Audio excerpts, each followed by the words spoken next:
Assalamualaikum warahmatullahi wabarakatuh. Selamat malam semuanya.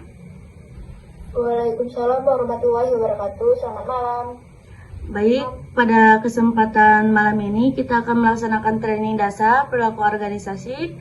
Sebelum masuk ke materi, kita akan melakukan pretest terlebih dahulu untuk mengetahui pemahaman awal peserta. Pretest ini mencakup 3 level awal taksonomi Bloom, yaitu mengingat, memahami, dan menerapkan. Setelah pretest selesai, saya akan menyampaikan materi ini tentang perilaku organisasi. Lalu kita akan melanjutkan ke post-test pada level menganalisis, mengevaluasi, dan menciptakan. Baik, kita mulai dari pretest ya.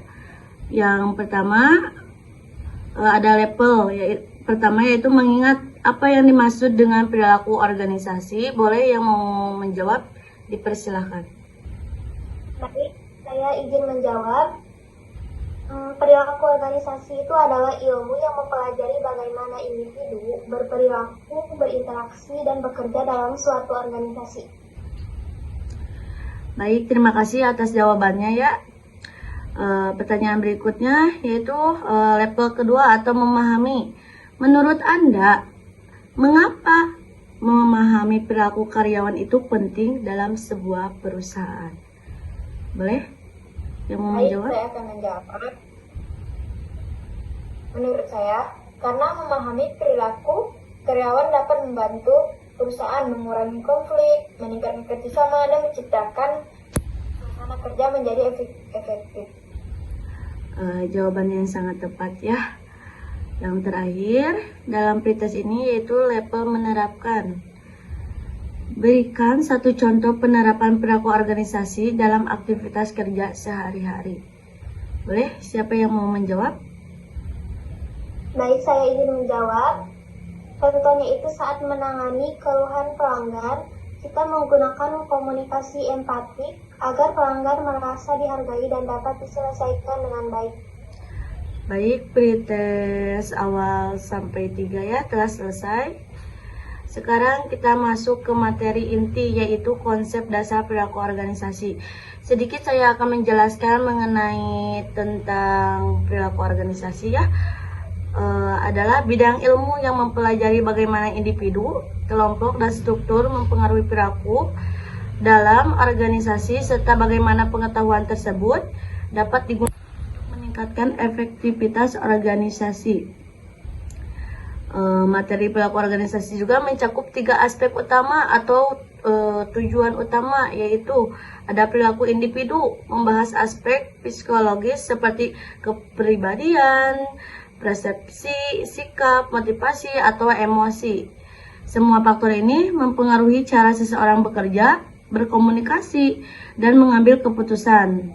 Dan ada juga perilaku kelompok, di mana mencakup interaksi antar anggota terdiri dari pola komunikasi, kepemimpinan, kerjasama tim, manajemen konflik, kelompok yang solid, atau meningkatkan efektivitas tim. Dan ada juga yang ketiga ya, yaitu struktur organisasi, meliputi budaya kerja, aturan kerja, pembagian tugas, atau hierarki dan kewenangan. Struktur ini menentukan bagaimana pekerjaan di jalan dan bagaimana karyawan saling berinteraksi.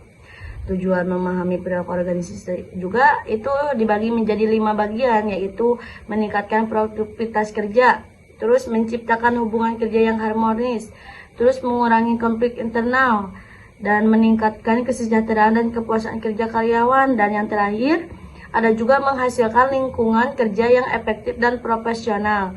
Demikian penjelasan materi mengenai perilaku organisasi.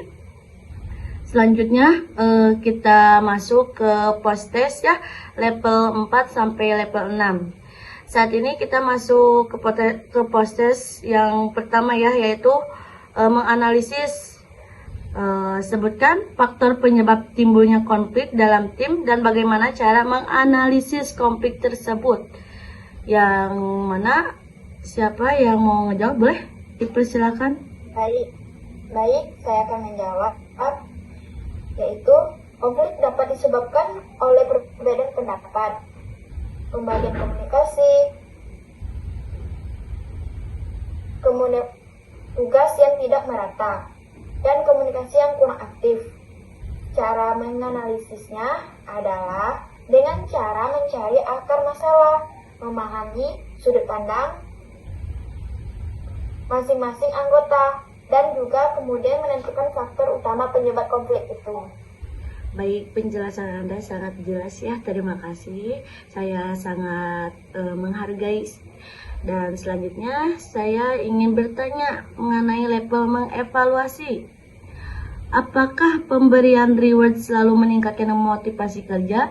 Berikan evaluasi Anda. Siapa yang mau menjawab? Dipersilakan. Baik, saya izin menjawab. Jawabannya itu tidak selalu, walaupun reward dapat meningkatkan motivasi, faktor lain seperti lingkungan kerja, kepemimpinan, dan kesempatan berkembang juga sangat mempengaruhi. Jadi sistem reward harus diimbangi dengan kondisi kerja yang mendukung. Baik, evaluasi yang sangat tepat ya. Dan yang terakhir saya ingin menanyakan perihal mencipta atau level paling terakhir ya. Ciptakan satu program sederhana untuk meningkatkan semangat kerja karyawan menurut Anda. Boleh? Siapa yang mau menjawab? Baik, saya akan menjawab, yang dimana saya menciptakan program seperti apresiasi mingguan, yang dimana setiap minggu karyawan yang memiliki kinerja yang terbaik diberikan sertifikat dan ucapan resmi dari pemimpin sebagai bentuk apresiasinya.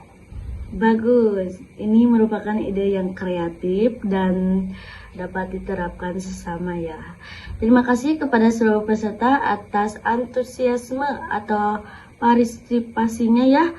Kita telah menyelesaikan pretest tingkat dasar pertama, kedua, dan ketiga, dan memaparkan materi inti yang tadi saya jelaskan, dan terakhir post-test tingkat lanjut dari yang sebelumnya ya. Semoga sesi training ini dapat menambahkan wawasan dan menjadi bekal untuk meningkatkan profesionalisme di lingkungan kerja. Dan sekian dari saya. Wassalamualaikum warahmatullahi wabarakatuh. Waalaikumsalam warahmatullahi wabarakatuh.